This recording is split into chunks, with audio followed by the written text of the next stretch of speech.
Good morning, Knicks Nation. Today is Friday. It is the 4th day of March, 2022. I hope you're all safe and healthy today. I hope that you and your family are also safe and healthy and that the needs of you and your family in terms of food, shelter, clothing, as well as health are being met today. Blessings and happy Friday, first of all, to all of you. Please be safe and enjoy your weekend. Blessings upon those that work in the healthcare field and those that are the first responders that try to save lives 7 days a week, 24 hours a day, 365 days a year. Blessings also upon those that pick up garbage to keep our streets, sidewalks, and highways clean. Blessings also upon those that make deliveries, lots on the weekends, but all the time, 7 days a week, 24 hours a day, 365 days a year. Double blessings on the men and women trying to help and deliver the victims of child molestation and pedophilia, of pornography and child pornography, of prostitution and child prostitution, sex slavery and human trafficking that goes on in every state in the whole 50 states of the United States every day. Curses, double curses on the profiteers, the perverts, and the perpetrators that traffic in this human misery. Finally, blessings upon the homeless. 600,000 men, women, and children in the United States alone and millions around the world in similar or worse conditions and more to come with this war in Europe. There's going to be a basketball game tonight in Phoenix, Arizona. The New York Knicks are going to play the Phoenix Suns. And I was listening, as most of us do, to a few other Knick content creators and commentators and media personalities. A couple things. Number one, I come to certain conclusions. If Tom Thibodeau keeps playing the same point guard rotation of Emmanuel Quickley and Alec Burks, the Knicks are going to continue to lose. The only exception to that is when R.J. Barrett has a big night. And even that is not guaranteed because we saw that he scored 46 points and they still lost.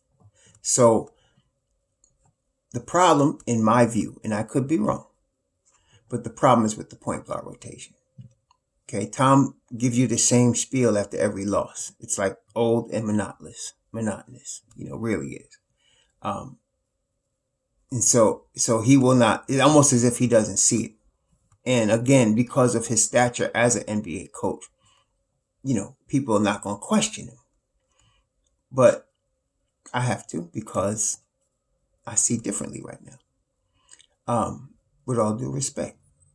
So as long as it's Emmanuel Quickley and Alec Burks as your point guard rotation, they're not going to win. They won't be able to hold the lead. They won't be able to get a stop when they need it. Overall, they're putting too much pressure on Mitchell Robinson because, as somebody pointed out, this year he has fouled out 4 times, which still 4 times in what is it, 62 games? That's not bad. That's not somebody you would consider foul prone, right? And of course, it's going to put a lot of pressure on Jericho Sims. And again, with regard to Jericho Sims, some people, again, there are people that always listen partially to the videos or just look at thumbnails and make assumptions about what they think the video says and then try to say, you said this or that.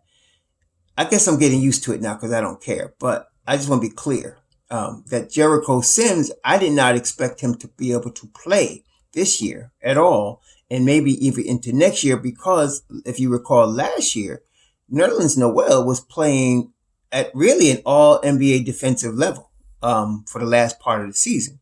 And so, and then knowing that Mitchell Robinson was going to come back with the Nerlens Noel, I didn't see any way that Jericho Sims was going to break that rotation. I did not expect the injury-filled year that Nerlens Noel is turning in right now. So therefore now that moves Jericho Sims up. But the problem is that, and I tell y'all this again, and y'all need to remember this because this is true all the time. Rookie centers that are athletic will always get in foul trouble. Athletic rookie centers in the NBA that play decent minutes are always going to get in foul trouble. And that's for a couple reasons that are continual. Number one, the referees do not give them calls. They default against them. I don't know why it is, but it is. Rookie centers don't get the benefit of anything.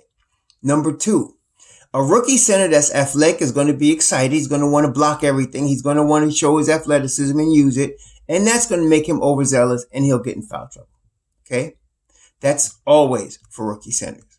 Number three, they're learning the NBA. It's a very fast-paced game, the fastest-paced game in the world. Things happen in microseconds. And sometimes they move a little too late. They rotate a little too late. And that also causes them to get in foul trouble. So that's rookie centers deal with that, as a platform, as a bottom line, as a base. That's how they start. And so when you see rookie centers getting in foul trouble, it's not that they're foul prone, that some people always try to assert because they can only look at this week and not see a whole career. But that's how you learn in the NBA. Now, with Jericho Sims, it's that. And then you have Burks and Quickly giving up the point of attack, and you get penetration from the opponent, and that adds to the problem. Okay, that adds to the problem, which is what Mitchell Robinson was dealing with his second year with the Knicks. Okay, so Jericho Sims is going to get more time. This is good for him because he's got to go through this. Like I said, every rookie Sims got to go through it. So he's being baptized by fire right now. I mean, he's dealing with, guys like, tonight is going to be DeAndre Ayton. He had Joel Embiid. He's going to be dealing with top-notch guys, and then Bam Adebayo, he's going to be dealing with top-notch guys every night. So this is good for him, going forward. I'm not going to spend this whole video talking about tonight's game. We're going to start talking about the draft now, because, obvious reasons. So I just wanted to get that out there. This is the key here for the Knicks going forward, no matter who they play. If Tom Thibodeau continues with the same point guard rotation, they're going to continue to lose, with exceptions of a tremendous 40-plus game from RJ, or maybe if Julius and RJ are both headed to 35 points, then they might be able to pull it out. Or Fournier, two of them of three, if they're hot and they're all going, two of those three are going for like 35 plus, there's a possibility they could win. But they will not. The problem, of course, is, as you know, they cannot hold the lead because they cannot get stops when they need them. That's the problem. And I'm telling you, it starts with the point guards. So that's that. So now we're going to start focusing on the draft. I'm going to continue to add Knicks content with the draft content because I want to start focusing on who the Knicks might draft. Now, somebody might ask the question, and again, I want to start with certain basic tenets. First thing, we understand Tom Thibodeau does not play rookies, but I think it's 50-50 that Tom Thibodeau returns next season. I think it's 50-50. It could go either way. He could be fired this summer, or he could start next season and be fired at some point during the season if this continues. Or he can be here for another year if things change. But he does not play rookies. He doesn't play rookies a lot of minutes if he plays them at all. Okay. Especially rookie point guard. But we don't have to deal with that. I don't believe the Knicks are going to draft a point guard in the draft this year. It's not a strong point guard draft. Ty Washington is your best point guard, and I don't think he's not the guy for the Knicks. It's a very heavy power forward draft. It's got some really good wings in it as well. I only seen really two good fives. Obviously Chet Holmgren is one. And then you have, there's another good five. Who's the other five? Duran from Memphis. Mark Williams, I gotta look closer at him, and Kessler, I gotta look closer at him. I like the kid though as a sleeper, Christian Coloco from Arizona. I like him as a sleeper. His problem is that he's gonna be 22 years old this year. But that's it. But really it's Chet Holmgren, Jalen Duren, and everybody else as far as center. So it's not a deep five, but fours really is deep. We're going to talk about that start next time. Today, the focus is going to be on Jaden Ivey, because this is the thing. The Knicks are right now in the 8th position of the draft. We've been there many times. They're in the 8th position. And I mean, it's due for us to get something from the 8th position, move up like other people have done when we thought we were going to move up. But let's go with the 8th position, and maybe they'll end up in the 7th. They'll lose, and them and Portland are tied for the 8th position right now. Anything could happen. So let's just go with the 8th position, because that's where they are today. Now, that means that we're looking possibly at what 8 players are going to be drafted in those positions. Now, and again, I am not going by, say, I'm looking at Tankathon, but I'm not going by Tankathon's order. Just like I do the last 2 years. I go by what I believe the Knicks need in real, not my fantasy, like this guy can jump in and start and do all. No. What do the Knicks need, and what's the realistic pick for them? We have no control over where we are drafting. I mean, in terms of, if we're the 8th, that's where we are. We're not number 1. We're not number 2. We're not number 3, but it's possible to trade up, although that doesn't seem to be the history of Leon Rose. If anything, if you know his history is to trade down, right? This is not a deep draft, so I do not expect him to do that. I don't expect him to do that. I don't expect him to trade down. Trading up is a possibility, but it's not something he normally does. It would be surprising. But in this draft, you do want to try to get in the top of the draft, because after a certain point, the talent is very negligibly different. It's not greatly different from the top of the draft in this draft, because this is not a strong draft. And that's typical of drafts that are not strong. You're going to get to a certain point after the top tier of players, and then everybody else is kind of all in the same boat with slight changes here and there. Okay. So the Knicks are 8th, and my top 8 will definitely not match most top 8s. It definitely won't match Tankathon. And the reason being is I don't believe that Shaedon Sharpe is going to enter this draft. I think he's going to go back to Kentucky, and everybody has him in the top 10, usually the top 8. I'm not, because I don't think he's going to be in this draft. And the reason I don't think so is because he's only played against high school players. He's practiced against Kentucky players, but he hasn't only played against high school players. That's a kid that, he's going to be really good, but he'll probably be the number 1 pick next year. But you're taking a big risk, and you need a lot of patience with a kid like that. And if I say the word patience, you can cancel out New York. And I think I'm serious, and you guys know that. If I'm saying you need to be patient with a player, you can cancel New York out. Not the fans, not Knick Nation, not anybody in New York is patient. So forget that. Okay, that's why we can't get players like that, because we're not patient. They don't come out and perform like all-stars in their first year. People are ready to trade them and call them bust. It happened with R.J. Barrett. Now look at him in his 3rd year. The beginning of this year, he was making some mistakes, and we'll talk about that, and people were talking about trading. Look at him now. Okay. But people don't look 3 years in the future at a player. If they only look now in New York, that's the problem. Okay. For us. So Sharpe is not our guy. Yeah. And again, I think he's going back to Kentucky, and I think he should. He's going to be number 1 overall pick next year. It'd be much better. Okay. So I'm not having him in my top 8. That's just as an example. Okay. Today we're talking about Jaden Ivey. One of the things, okay, just again, as a template that I'm looking for in a player is efficiency on the college level. If they're scoring a lot of points, but they're inefficient, that doesn't mean they're going to be efficient in the NBA. It means they're probably going to be inefficient in the NBA. Okay. So that's definite thing that works against a player. Inefficiency at the college level. If you can be efficient at the college level, then you have a good shot. It's not guaranteed, but you have a good chance to be an efficient offensive player in the NBA. Now, Jaden Ivey, I think I can safely say he is definitely one of the top 3 athletic players in college basketball. As far as athleticism, his athleticism is elite. His athleticism is elite, definitely. He is efficient. He's 6'4", 200. So he's not like Ja Morant. Ja Morant is like 170, right? He's skinny. He's a small kid. He's tough, but he's smaller. But this kid has the vibe of Ja, right? He is not, I repeat, he is not a point guard. He is not a 3.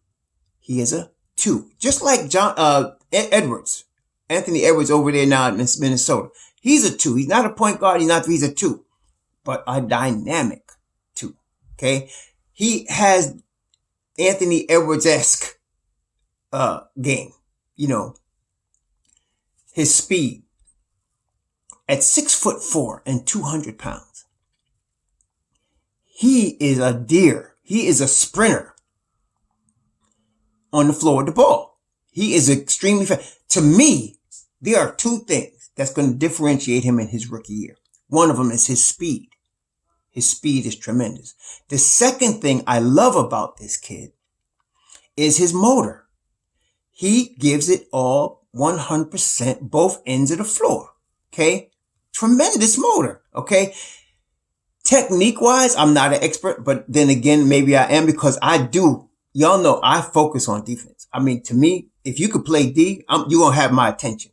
What I love about him, he doesn't have all of the defensive techniques. Like when you looked at Tyrese Maxey's last year at Kentucky, defensively, this kid was the deal. And so I'm not surprised at what you're seeing in Philadelphia now because the footwork, this kid has tremendous footwork. Tremendous footwork. You want to know what footwork looks like? Look at Tyrese Maxey, both offensively and defensively. The kid is tight.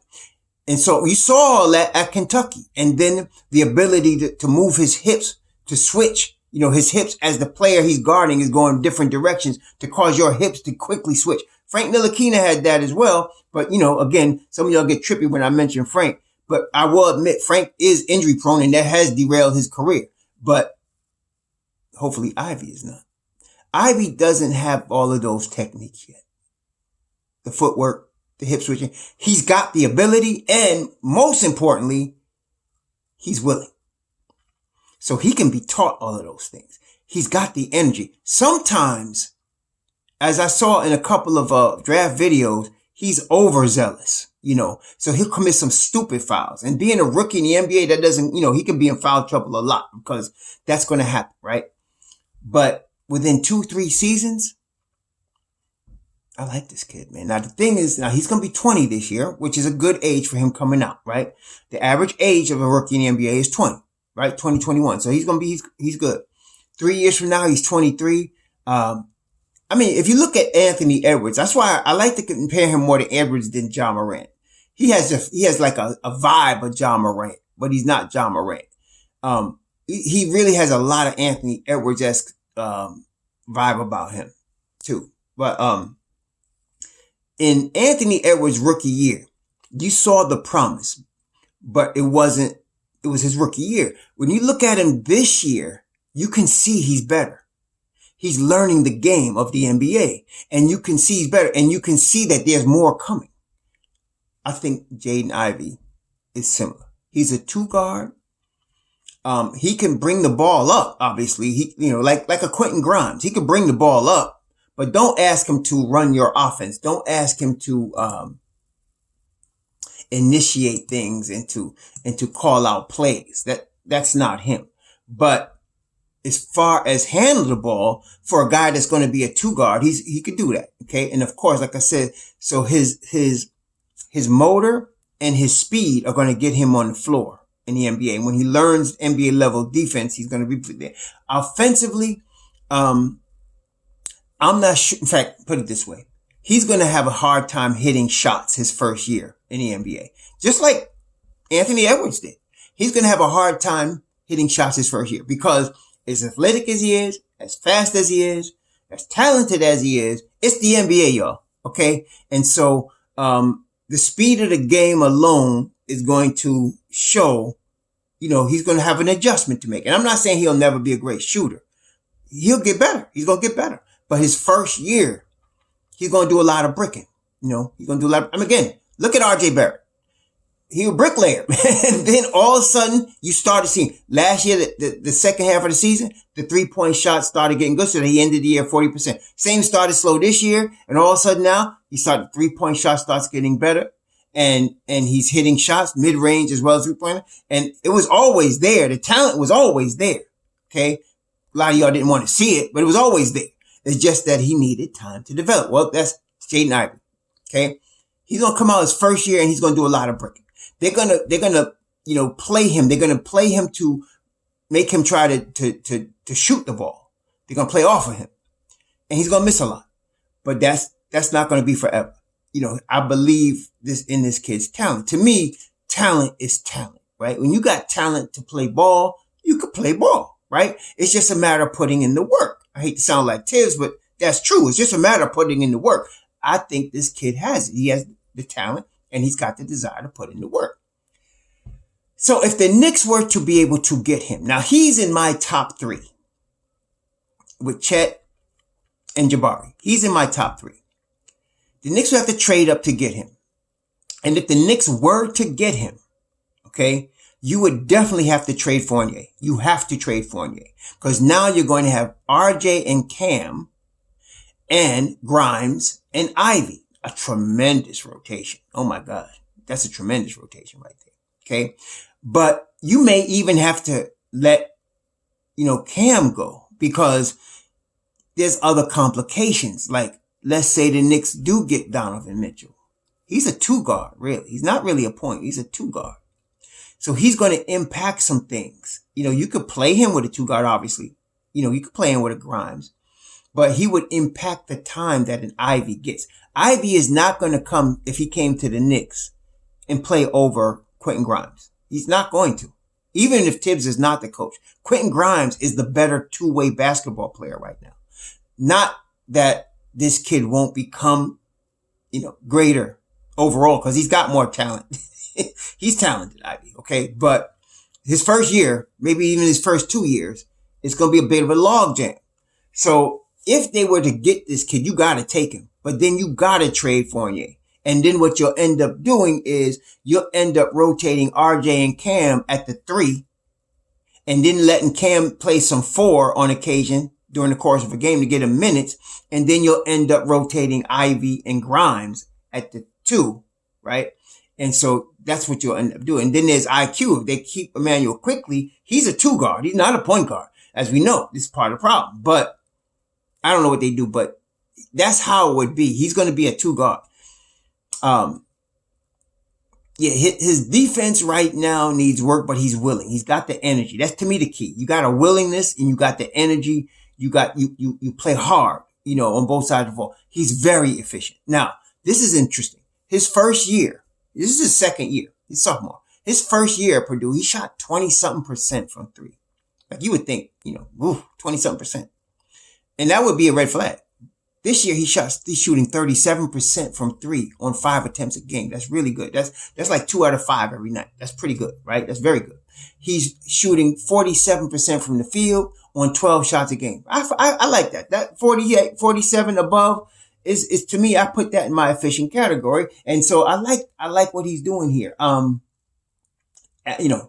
rebounds, 17. He's an all-round basketball player, but he's going to need some work. The talent is there. There's no doubt. The talent is there. But what's going to distinguish him to start his career is the speed, because you get this man in an open floor, this young man, I don't care what level, NBA, whatever league you put him in, he's going to kill you in the open floor. You get him out. So that's why we're hoping that the Knicks start to run more, right? Because when the Knicks run more, we'll be in good shape, so a kid like this would be tremendous in an offense that's running. That, guys get the ball off the break and run off the backboard and run with it. This is what actually Julius Randle will really help us with if we can keep him under control.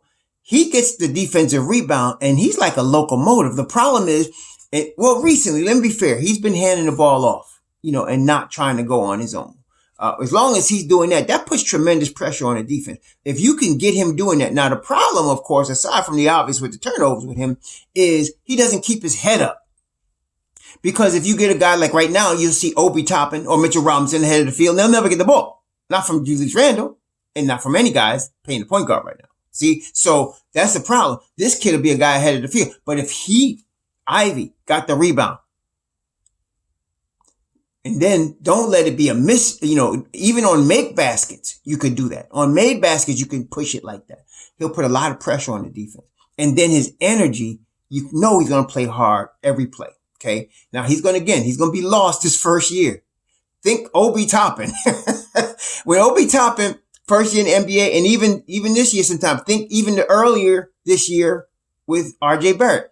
You see them getting beat backdoor. You see them getting lost. And it's not that they're dumb. It's not that they don't want to play defense. The NBA is fast. It's very fast. And especially when you're on the floor seeing it and you got to react to it, it's the fastest game in the world. Okay. So players move very quickly. They do things. They got things moving, and you could easily lose your place. Okay. Especially a young player. Well, that's going to happen to him too. It's going to happen to him as well. So he's going to look bad. That's again, you want Johnny Bryant coaching this guy or Kenny Atkinson. Tibbs, you know what, Tibbs, if this guy loses his assignment one time, he's going to sit. You know it, and I know it. Okay. He's going to sit. You know it, and I know it. If you get a coach that lets him play through his mistakes, he'll be patient. He's going to look bad some nights. But other nights, he's going to show flashes of all-star potential. Okay? So, yeah. This kid is good, man. He's good. I don't know if we'll be in a position to draft him. But for me, I have him second on my board. I got Jabari Smith, Jaden Ivey, and Chet Holmgren. Okay? He's second on my board.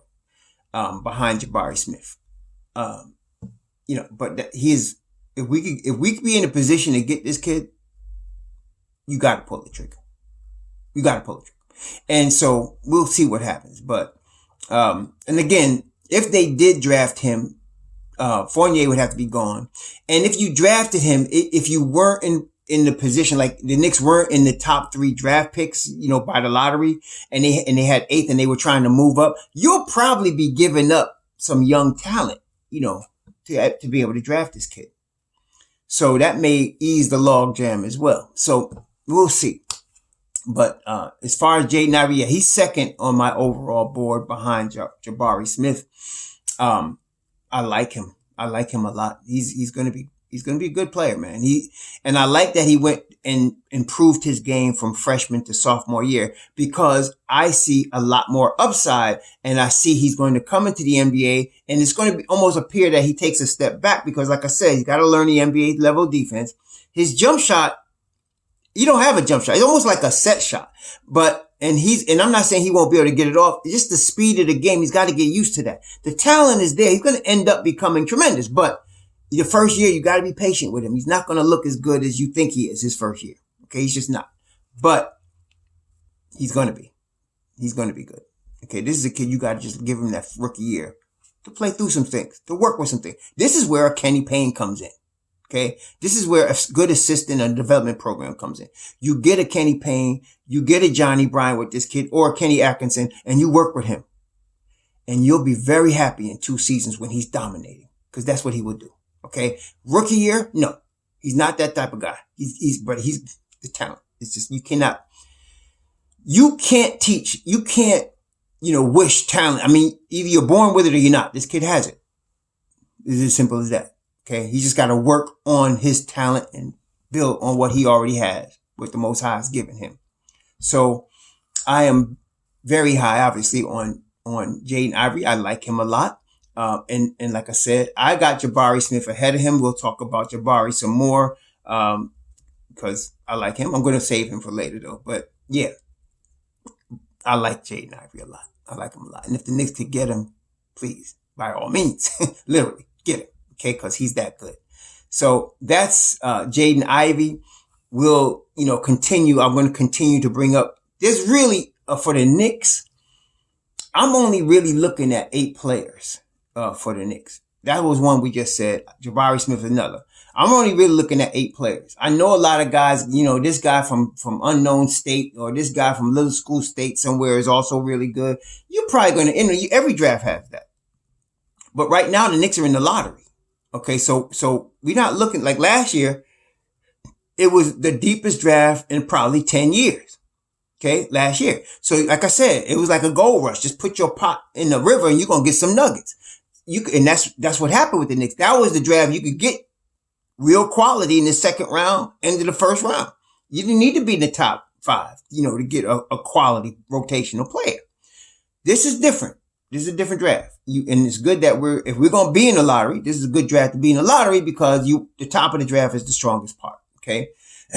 But, yeah, so I'm talking about 8 guys, really 8 guys. I like Chet, Jabari, Paolo Banchero. I'm not saying he's not good. I'm saying he's very young and I don't know how he's going to develop. I don't trust the upside.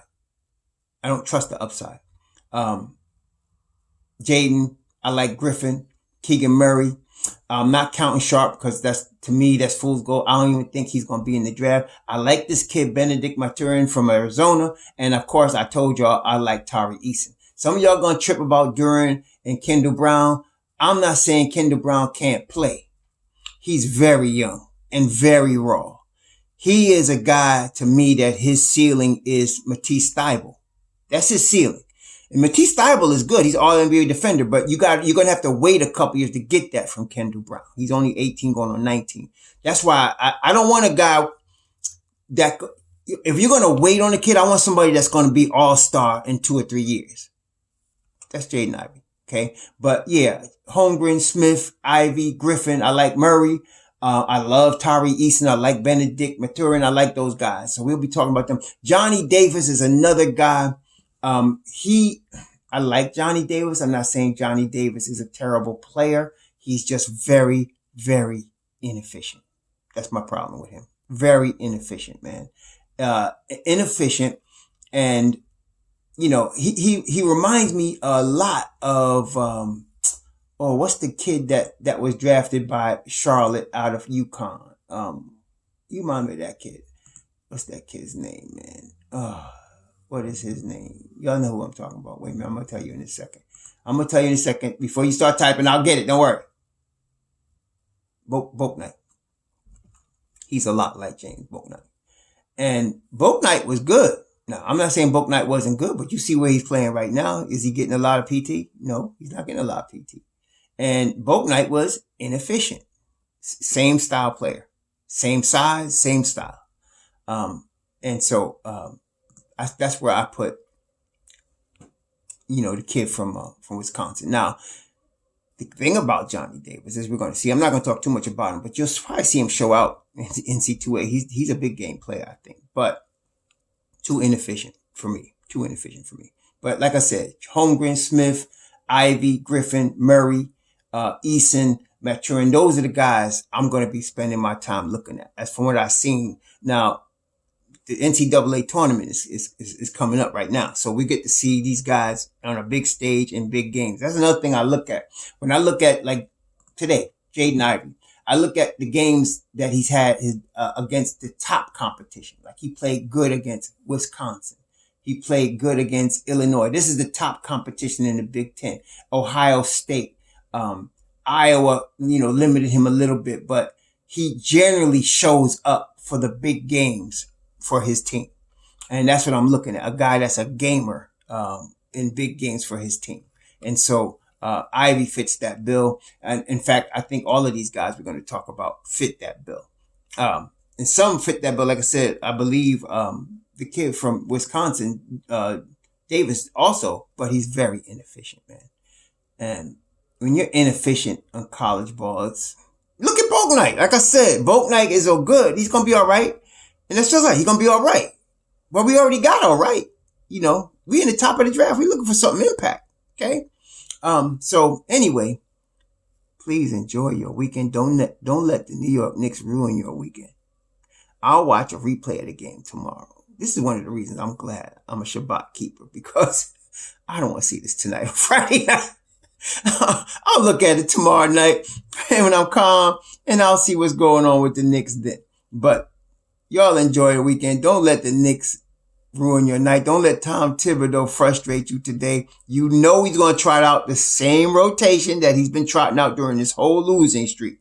Okay, so don't get too hyped about it. But I'll offer you some hope. This is the 5th game that I said after this game, I want to see what happens Sunday. Because they lose tonight, and if they lose bad again, even if they don't lose bad, if they gave up a lead and lose, Dolan's going to say something. I'm guaranteeing you that. Dolan, you're going to hear from him. And you might see Deuce, on this road trip. But we'll see what happens. Anyway, don't let him ruin your weekend, y'all. Enjoy yourself. Be safe. Shalom.